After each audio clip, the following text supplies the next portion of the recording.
सटाणा शहरातील जुन्या अमरधाममध्ये पौर्णिमेच्या मध्यरात्री अघोरी पूजा केल्याचा धक्कादायक प्रकार उघडकीस आला आहे।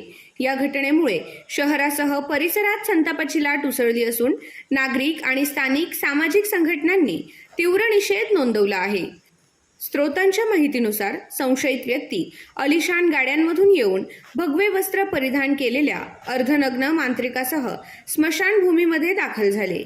येथे त्यांनी अंडे, लिंबू, उडीद, फुले, कवड्या, कापूर, नारळ आणि इतर तांत्रिक साहित्य वापरून अघोरी पूजा केली। ही पूजा पूर्ण झाल्यानंतर वापरलेले साहित्य घटनास्थळीच सोडण्यात आले। तसेच काही संशयास्पद वस्तू घेऊन गेले असल्याचा संशय व्यक्त केला जात आहे। महागड्या गाड्यांसह पूजेच्या संपूर्ण प्रक्रियेचे चित्रीकरण सीसीटीव्ही कॅमेऱ्यात कैद झाले आहे।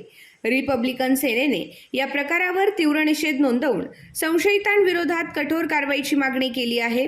प्राध्यापक अमोल बच्छाव यांनी सांगितले, विज्ञान युगात अशा अंधश्रद्धाजन्य आणि अमानुष कृत्यांना काहीही जागा नाही।